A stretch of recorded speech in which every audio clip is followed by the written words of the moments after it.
Tu n'es qu'un portefeuille, a lâché ma mère d'une voix sèche, en tendant à Anna l'intégralité du testament. Je lui ai répondu calmement, presque froidement, qu'elle ne devait plus jamais s'attendre à recevoir un seul centime de ma part. Dans la foulée, j'ai transféré l'acte de propriété et mis fin à tout soutien financier, soit un total de plus de 9 200 $. Je m'appelle Joseph, j'ai 34 ans, et j'ai toujours été, au sein de ma famille, celui sur qui l'on pouvait compter. Je n'ai jamais été le préféré, ce rôle revenait à ma sœur cadette Anna. Mais lorsque les choses tournaient mal, j'étais celui qui agissait. J'ai réglé des factures impayées sans qu'on me le demande. Lorsque mon père a perdu son emploi et que la maladie de ma mère a duré bien plus longtemps que prévu, j'ai pris en charge les dépenses du quotidien, les courses, l'électricité, l'eau, tout ce dont ils avaient besoin. Je ne réclamais jamais de remerciements et je ne faisais pas de grands discours. J'aidais parce que, pour moi, c'était cela la famille, être là, même si personne ne le remarque. Ce n'est que récemment que j'ai pris conscience de l'injustice de cette situation. C'était un jeudi comme les autres. Je venais de rentrer du travail, encore vêtu de ma chemise de service, et je réchauffais des restes dans la cuisine quand mon téléphone a vibré. Un message de ma cousine Nancy venait d'arriver. Elle écrivait simplement « Je suis désolé pour le testament, j'imagine à quel point cela a dû être dur. » Je suis resté figé, incapable de comprendre ce qu'elle voulait dire. Elle m'a alors envoyé une photo floue de documents juridiques. Il y avait l'écriture de mon père, la signature de ma mère. Je les regardais lentement, les mains glacées. C'était authentique. Mes parents avaient rédigé leur testament quelques semaines auparavant sans jamais m'en parler. Tout ce qu'ils possédaient, y compris la maison que j'avais contribué à sauver de la saisie, ainsi que le petit chalet au bord du lac construit autrefois par mon grand-père, était destiné à Anna. Mon nom n'apparaissait nulle part. Pas même une seule fois. Pas même pour quelque chose de symbolique, comme une vieille étagère que j'avais fabriquée étant enfant. C'était comme si je n'existais pas. Au début, j'ai voulu croire à une erreur. Peut-être avait-il oublié de le mettre à jour. Peut-être pensait-il qu'Anna partagerait avec moi. J'ai essayé de les appeler, sans succès. J'ai envoyé un message à ma mère, lui demandant si nous pouvions parler quelques minutes. Elle l'allumait n'a jamais répondu. Cette nuit-là, j'ai tourné en rond dans mon appartement, l'image du testament gravée dans mon esprit. Je repensais à toutes ces fois où j'avais renoncé à mes loisirs, à mon confort, juste pour les soutenir. À toutes les fois où je laissais discrètement de l'argent dans leur boîte aux lettres, conscient de leurs difficultés, mais respectueux de leur fierté qui les empêchait de demander. Et malgré tout cela, ils m'avaient totalement effacé de leur projet d'avenir. 3 jours plus tard, ma mère a enfin repris contact. Elle m'a appelé pendant que j'étais au travail. Je n'ai pas décroché. Elle a laissé un court message vocal, « Bonjour Joseph, désolé, j'étais occupé. » On allait en parler, pour le testament, mais c'était plus simple ainsi. Anna a une famille, elle est installée. Toi, tu vas bien, non? Rappelle-moi. Sa voix n'était pas blessante. C'était pire. Elle était vide, distante, comme si je n'étais pas suffisamment important pour mériter une vraie discussion. Comme si je devais simplement accepter cette mise à l'écart. Ce soir-là, je me suis assis et j'ai fait une liste de toutes les factures que j'avais réglées pour eux, électricité, eau, internet, collecte des déchets, abonnement de streaming. Des choses qu'ils n'avaient pas payées depuis des mois, mais dont ils profitaient encore. En additionnant tout cela, j'ai réalisé qu'en une seule année, j'avais dépensé plus de 9 200 $. Et cela ne prenait même pas en compte les repas, le carburant ou les petites dépenses quotidiennes que j'assumais sans y penser. C'est à ce moment-là que j'ai compris que je n'étais pas seulement un fils dévoué.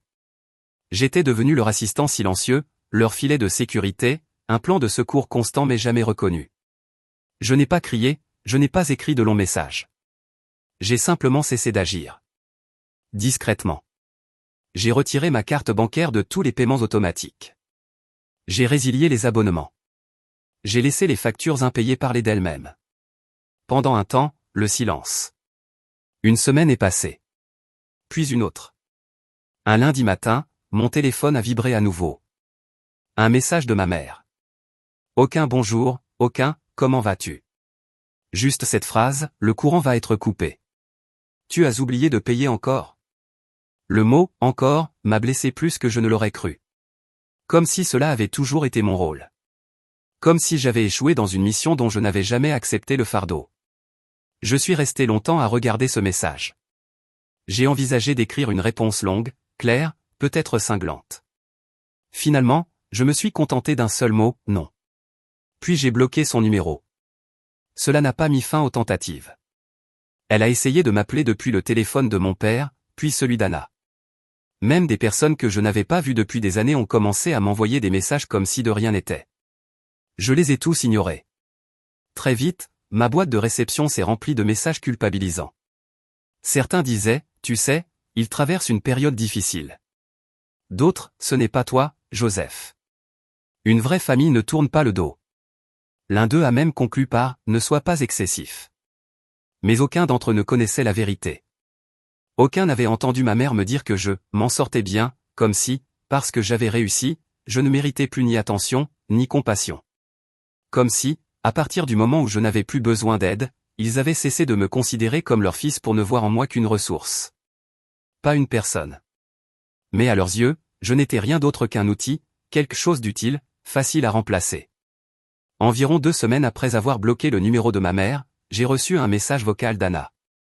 Nous ne nous parlions plus vraiment depuis l'université. Elle avait toujours été la préférée, la parfaite, celle que tout le monde admirait. Nous n'avions jamais été proches. Son message a commencé sur un ton enjoué, mais a changé à mi-chemin.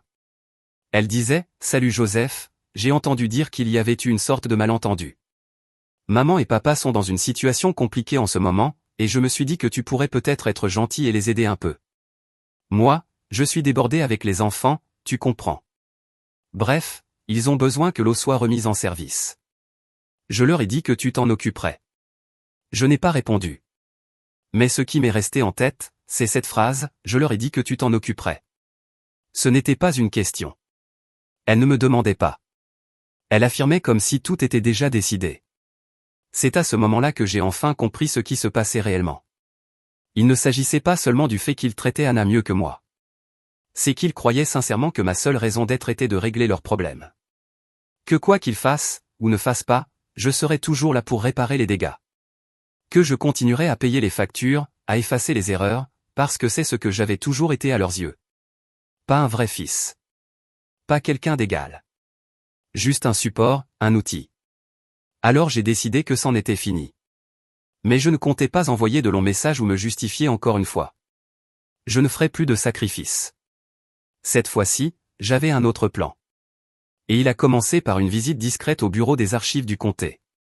C'était un mardi froid et pluvieux, l'un de ces jours gris qui alourdissent le corps et l'esprit. Je n'ai dit à personne où j'allais. Je n'ai même pas posé de congé. J'y suis allé pendant ma pause déjeuner, en fermant mon manteau et en gardant les mains dans les poches. Le bureau était presque vide. Quelques personnes âgées consultaient des documents, un jeune couple parlait doucement près de la section des mariages. Je me suis dirigé vers le comptoir et j'ai demandé à voir la personne responsable des dossiers de propriété. La dame n'a presque pas levé les yeux et m'a demandé, « C'est pour quoi faire ?» J'ai répondu calmement que je voulais consulter l'acte de propriété de la maison de mes parents. Elle m'a tendu un formulaire. Je l'ai rempli lentement et avec soin. C'était la maison que j'avais aidé à sauver à 3 reprises. Celle dont je tondais la pelouse dans ma vingtaine, quand mon père s'était blessé au dos. Celle que je peignais, nettoyais, réparais chaque hiver lorsqu'il n'avait pas les moyens. Et aujourd'hui, il l'avait donnée, entièrement, à Anna. Aucune mention de moi, pas de nom partagé, même pas un simple merci. Après une dizaine de minutes, elle m'a remis le dossier. Je l'ai ouvert. Ils avaient refinancé le prêt hypothécaire 2 fois au cours des 6 dernières années. Ce n'était pas une somme énorme, mais pas insignifiante non plus. Et là, écrit clairement, mon nom n'apparaissait nulle part. Même pas en tant que bénéficiaire futur. Juste les noms de mes parents, et une ligne indiquant que la maison reviendrait à Anna après leur décès. Je suis resté quelques instants à fixer cette ligne. Puis j'ai refermé le dossier et je l'ai rendu. Je n'ai pas demandé de copie. Je n'avais pas besoin de preuves. Je voulais seulement en avoir le cœur net. Sur le chemin du retour au travail, je me suis arrêté à la banque. Ce n'était pas prévu, mais j'ai senti que le moment était venu de tout clôturer définitivement. Il y a des années, Anna et moi avions ouvert un compte joint, lorsque nous avions tenté de lancer une entreprise ensemble. Elle m'avait supplié de le laisser ouvert, au cas où nous retenterions un jour. J'y avais laissé quelques centaines de dollars, puis j'avais oublié son existence. Mais en consultant les dernières opérations, j'ai failli en rire. Depuis 6 mois, Anna transférait petit à petit de l'argent de ce vieux compte partagé vers le sien. De petites sommes. 25 $, puis 40. Comme si je ne m'en rendrais pas compte. Comme si cela ne me dérangerait pas. J'ai retiré ce qu'il restait, j'ai fermé le compte et j'ai signalé les activités. Pas pour lui causer des ennuis, mais pour lui faire passer un message discret. Je ne suis plus là pour te sauver. Puis est venue la partie la plus difficile, celle que je repoussais depuis bien trop longtemps. J'ai enfin appelé une avocate. Pas une de celles qu'on voit dans les publicités criardes à la télévision. Non. Une femme plus âgée, calme, prénommée Catherine. Une collègue me l'avait recommandée. Nous nous sommes retrouvés dans son petit bureau, en buvant un café déjà froid. Je lui ai tout raconté. Le testament, les factures, les années passées à aider sans reconnaissance ni trace. Je ne cherche pas à les poursuivre en justice, ai-je dit. Je veux simplement me protéger. Juridiquement, financièrement et émotionnellement. Elle a hoché la tête lentement. Nous allons tout à fait pouvoir faire cela, a-t-elle dit. Commençons par fixer des limites claires, ensuite nous passerons à la partie administrative. Vous avez agi comme un aidant financier pendant des années. S'il tente de vous ramener dans ce rôle, il faudra que vous ayez des documents qui prouvent ce que vous avez fait, et à quel moment vous avez cessé. C'était comme si elle avait immédiatement compris ce dont j'avais besoin. Elle m'a aidé à rédiger une lettre officielle, quelque chose que je n'aurais jamais cru écrire un jour. Une lettre posée, professionnelle. Elle disait simplement que je n'étais plus responsable d'aucune facture, d'aucune dette, ni d'aucun engagement lié à la maison de mes parents. Il n'y avait aucun reproche, aucune colère. Juste des faits clairs, posés, avec le cachet d'un notaire en bas de page. J'ai envoyé la lettre par courrier recommandé avec accusé de réception. 3 jours plus tard, Anna m'a appelé au travail. Je n'ai pas répondu. Elle a rappelé. Puis ce fut ma mère. Puis mon père. Les messages vocaux devenaient de plus en plus pressants. Marc, pourquoi est-ce que tu nous fais ça? Ce n'était pas intentionnel. S'il te plaît, parle-nous. Mais celui qui m'a le plus touché venait encore d'Anna. Sa voix était différente, plus basse, moins enjouée. Elle disait, « Maman pense qu'ils vont devoir vendre la maison. Ils n'arrivent plus à suivre les factures. Marc, je ne peux pas les accueillir. J'ai mes propres enfants. Toi, tu as toujours été celui qui aidait. Tu es le seul qui faisait avancer cette famille. S'il te plaît, aide-les juste à passer l'hiver. » Cette phrase, « Tu as toujours été celui qui aidait », est restée gravée en moi. Ce n'était pas « tu étais aimé », ni « tu étais respecté ». Juste utile. C'est à ce moment précis que quelque chose s'est vraiment transformé en moi. Je n'étais plus en colère, pas comme avant. Au début, leur trahison avait eu l'effet d'une lame tranchante. À présent, cela ressemblait davantage à une écharde restée trop longtemps sous la peau, jusqu'à en devenir insensible. Ce que je ressentais maintenant n'était ni fureur ni chagrin. C'était quelque chose de silencieux, de définitif. Une voix calme en moi murmurait, « Tu n'as pas à te brûler pour que d'autres aient chaud. » Le silence que je leur ai donné ensuite n'était pas dicté par la haine. C'était une forme de clôture. Mais ce n'était pas encore fini. Environ une semaine plus tard, j'ai reçu une lettre par la poste. Pas d'expéditeur. Juste mon prénom, écrit d'une écriture tremblante. J'ai failli la jeter. Elle avait l'air d'une énième tentative de culpabilisation. Mais quelque chose m'a poussé à l'ouvrir. Peut-être la façon dont le prénom Marc était écrit, irrégulier, comme si la main tremblait. Ou peut-être ce silence étrange après le dernier message d'Anna. Un silence qui ne ressemblait pas à un abandon, mais plutôt à une attente. À l'intérieur, il y avait une simple feuille à carreaux, arrachée d'un vieux cahier bon marché, du genre que mon père gardait toujours près de la télévision. L'encre avait bavé à certains endroits, comme si les mots avaient été écrits lentement. Il était écrit, « Marc, je ne m'attends pas à ce que tu nous pardonnes. Je ne sais même pas si nous le méritons. Ta mère a pris la décision concernant le testament. Elle a dit que ce serait plus simple de tout laisser à Anna. Elle pensait que cela ne te dérangerait pas, parce que tu avais ta propre vie. Je ne l'ai pas arrêté. C'était mon erreur. J'ai vu la lettre de ton avocate. Maintenant, je comprends ce que cela signifie. Je vois ce que tu as fait pour nous. Tu as payé sans jamais te plaindre. Tu n'as jamais demandé de reconnaissance. Tu étais simplement là. J'ai fermé les yeux trop longtemps. Et au fond de moi, je crois que je le savais. Cette lettre ne changera probablement rien. Mais il y a quelque chose que tu ignores. Ton grand-père t'avait laissé quelque chose. Et ta mère ne te l'a jamais dit. Je me suis arrêté là. J'ai relu cette phrase plusieurs fois. Puis j'ai retourné la page et poursuivi. Il t'a donné le chalet, celui près du lac. Il a signé les papiers avant son AVC. Mais ta mère a dit que ce serait mieux de le garder au nom de la famille, jusqu'à ce que tu sois prêt. Plus tard, lorsque le Nouveau Testament a été établi, elle a demandé à l'avocat de tout mettre au nom d'Anna.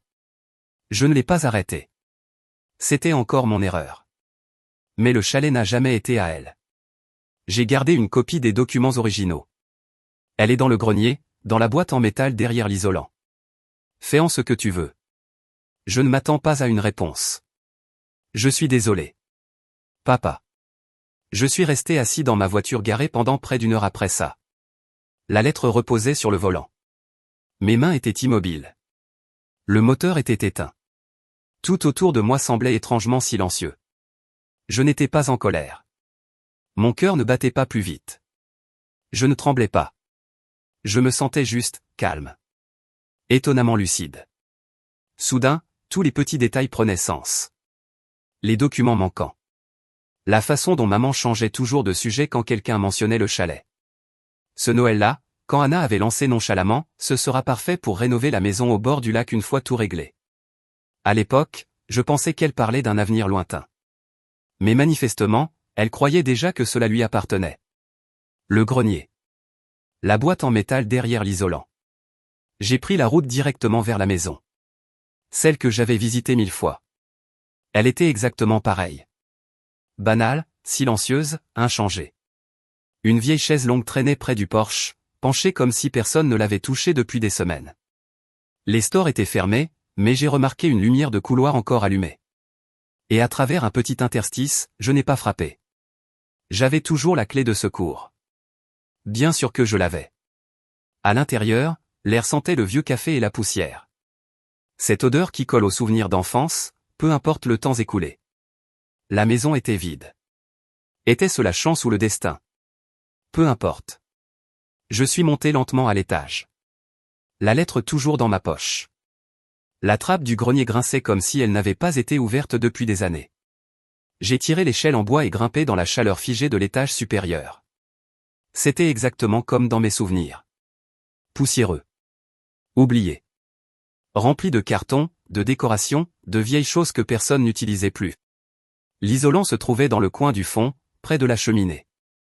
J'ai glissé ma main derrière, grattant contre la fibre de verre. Et je l'ai trouvé. Une vieille boîte en métal cabossée. Je l'ai sortie. Le loquet était rouillé, mais pas fermé à clé. À l'intérieur, il y avait de vieux papiers jaunis par le temps, quelques photos en noir et blanc de grand-père, et, soigneusement plié, l'acte de transfert de propriété. Mon nom. Sa signature, datée de 3 semaines avant son AVC. Le chalet m'appartenait depuis le début. Et maman l'avait caché. Je ne savais pas ce que je ressentais à cet instant. Ce n'était pas de la colère. Ce n'était pas non plus de la joie. Juste un vide. Une forme étrange de tristesse. Pour toutes ces années où je croyais ne pas avoir de place. Pour ces moments où il m'avait fait sentir que j'étais juste chanceux d'avoir ma propre vie à part. Pour toute cette culpabilité que j'avais portée en m'éloignant, même quand j'en avais fait plus que n'importe lequel d'entre eux. J'ai rassemblé chaque document. J'ai glissé les documents dans une chemise que j'ai trouvée à proximité, refermé le grenier, replié l'échelle en bois, puis quitté la maison comme je l'avais trouvée. Je n'ai laissé aucun mot. Ce soir-là, j'ai pris la route en direction du lac. Cela faisait presque 10 ans que je n'avais pas revu le chalet. Il paraissait un peu plus petit que dans mes souvenirs. Le porche penchait légèrement d'un côté, mais il était toujours là, paisible, intact, toujours à moi. Je me suis tenu au bord de l'eau, la chemise sous le bras, tandis que le soleil descendait lentement à l'horizon. Et pour la première fois depuis des années, j'ai ressenti une émotion que je croyais oublier, la paix. Mais ce calme n'a pas duré longtemps, car 2 jours plus tard, Anna s'est présentée chez moi, furieuse. Il était un peu avant midi, un samedi. J'avais prévu de retourner au chalet cet après-midi-là. Je voulais vérifier ce qui s'y trouvait, peut-être faire la liste des réparations à envisager avant l'automne. Mais des coups forts et précipités à ma porte ont déchiré le silence du matin comme une lame. Je savais déjà qui c'était avant même de regarder. Anna avait toujours frappé ainsi, sèchement, avec impatience, comme si tout devait s'arrêter pour elle. J'ai envisagé de ne pas ouvrir. Mais au fond de moi, je savais que ce moment était inévitable, celui que j'attendais peut-être, ou que je fuyais. J'ai ouvert lentement, le visage neutre. Elle n'a pas attendu. Tu es allé fouiller dans les affaires de maman et papa, a-t-elle crié. Aucun bonjour, aucun détour. Juste l'accusation directe. Elle portait un coupe-vent et des lunettes de soleil, bien qu'il ne fasse pas du tout beau. Sa mâchoire était si crispée qu'on aurait pu entendre ses dents grincer. Je n'ai rien dit. J'ai simplement fait un pas de côté pour la laisser entrer. Elle est entrée comme si l'endroit lui appartenait. Ils se sont réveillés, le grenier était en désordre, ils ont eu peur. Et tu as pris la boîte? Vraiment? Et maintenant quoi? Tu agis en voleur? Assieds-toi, ai-je dit. Cela l'a stoppé net. Je ne pense pas lui avoir jamais parlé de cette manière auparavant, ferme, calme, sans émotion. Juste finale. Elle a cligné des yeux. Pardon? J'ai répété, assieds-toi. Et à ma grande surprise, elle l'a fait. En grande partie parce que je ne réagissais pas. Et Anna se nourrissait des réactions. Quand il n'y en avait pas, elle perdait de son pouvoir. J'ai pris la chemise sur le comptoir de la cuisine et l'ai posée sur la table devant elle, puis je l'ai poussée doucement dans sa direction. Regarde. Elle l'a ouverte comme si elle s'attendait à une blague, à des faux papiers. Mais à mesure qu'elle lisait, son visage changeait. Elle a lu l'acte de propriété du chalet une fois, puis une deuxième, puis encore. La pièce est restée silencieuse un long moment. Enfin, elle a murmuré, ce n'est pas juste. Ça devait faire partie de la succession. Ce n'était pas le cas. Mais maman a dit que.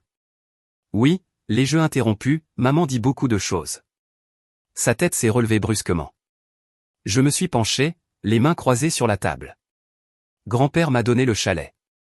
Il a signé les papiers avant sa mort. Maman a simplement caché la vérité. Sa voix s'est faite plus froide. Tu l'as aidé à rédiger le Nouveau Testament, pas vrai? À tout simplifier? Elle n'a rien répondu, mais sa mâchoire s'est de nouveau contractée. Tu pensais que je ne le découvrirais jamais. Comme pour le compte partagé. L'argent que tu transférais discrètement, petit à petit. Tu te disais que je ne le remarquerais pas. Mais tu ne t'es jamais soucié du chalet. Elle a explosé, tu n'y allais même pas. Tu es parti, tu as eu ton super boulot et tu nous as laissé tomber. Tu veux dire que j'ai construit une vie. Elle a levé les yeux au ciel et croisé les bras. Tu te crois toujours en héros. Tu fais genre que tu as tout porté. Eh bien devine quoi, Marc. On a tous galéré. Tu crois que c'est facile d'élever 2 enfants avec un salaire d'enseignante? Tu crois que c'est simple d'être celle qu'on appelle à chaque crise? Je l'ai regardé droit dans les yeux. Anna, j'ai payé leur crédit immobilier. J'ai réglé leurs factures. J'ai renoncé à des vacances, raté des fêtes, mis de côté des années entières de ma vie sociale pour qu'ils ne perdent pas cette maison. Et qu'ai-je reçu en retour? Elle n'a pas répondu. Je n'en avais pas besoin. Je me suis levé, suis allé à mon bureau et j'ai ouvert un tiroir. J'ai sorti un second document, la lettre de mon avocate. Je l'ai posée à côté de l'acte de propriété. Tu n'auras pas le chalet. Et tu ne verras pas un seul centime de tout ce que j'ai payé. Quant à maman et papa, ce sont des adultes. S'ils veulent de l'aide, qu'ils me la demandent comme des adultes. Mais l'ancienne version de moi, celle qui se laissait traiter comme une roue de secours, n'existe plus. Anna a ouvert la bouche, mais je l'ai arrêtée net. Non. Tu n'as aucun droit de débarquer ici et d'exiger quoi que ce soit. Surtout pas quelque chose qu'on m'a caché, qu'on m'a volé. Elle est restée silencieuse, jouant avec le bord de la chemise. Sa main tremblait légèrement. Puis, d'une voix douce, elle a dit, « Ils ont peur, tu sais. » J'ai hoché légèrement la tête. Ils devraient.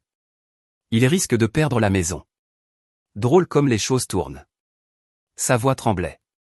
Marc, allez, je sais qu'on n'a jamais été très proches, mais on est quand même une famille. Vraiment, ai-je dit d'un ton égal. Elle a cligné des yeux, surprise. J'étais assez bien quand il fallait de l'argent. Quand maman avait besoin d'aide avec sa carte de crédit. Quand papa devait aller aux urgences. Mais quand il a fallu inscrire des noms sur un document officiel, tout à coup, je n'existais plus. Tu exagères. Non, ai-je répondu fermement. Tu ne réalises pas tout ce que j'ai donné. Et à quel point vous avez cru que cela ne valait rien. Elle s'est levée, la chemise encore en main. Donc tu coupes les ponts avec tout le monde maintenant? C'est déjà fait, ai-je dit. Tu es juste en train de t'en rendre compte. Un lourd silence s'est installé. Elle est restée là une seconde de plus, comme si elle espérait que je dise quelque chose de doux, pour détendre l'atmosphère. Je ne l'ai pas fait. Elle est partie sans un mot. Le bruit de la porte qui se refermait a été le son le plus paisible que j'avais entendu depuis des semaines. Un mois plus tard, j'ai appris par une connaissance commune que maman et papa avaient tenté de refinancer la maison. Leur demande avait été refusée, à cause d'un paiement manqué et d'un vieux compte signalé. À présent, ils envisageaient de vendre. Peut-être d'emménager dans un endroit plus petit. Ils ne m'ont pas contacté. Je ne les ai pas contactés non plus. Anna a envoyé un seul message, « Tu l'as vraiment fait ?» Je n'ai pas répondu. À la place, je suis allé au chalet ce week-end-là. J'ai emporté des outils, du papier de verre, un rouleau, et quelques fournitures de bricolage. Réparer prenait du temps, mais c'était calme. Et réparateur. Chaque planche remise en place, chaque porte redressée, c'était comme si je récupérais quelque chose. Pas seulement l'endroit. Quelque chose en moi aussi. Le contrôle. La sérénité. J'ai accroché la vieille canne à pêche de grand-père au-dessus de la cheminée. J'ai retrouvé une photo de lui et moi, j'avais environ 8 ans. Nous tenions chacun un petit poisson-soleil, comme des trophées. Je l'ai encadré. À l'automne, les feuilles sont devenues dorées. L'air sentait la fumée et le pain. C'est là que j'ai compris que mes parents ne me manquaient pas. Pas vraiment. Ce que j'avais pleuré, ce n'était pas eux. C'était ce que la famille aurait dû être, loyale, attentionnée, pleine d'amour. À présent, je construisais quelque chose de nouveau. Non par culpabilité. Ni par devoir. Par choix. Et ce choix valait plus que n'importe quel héritage qu'ils auraient pu me laisser.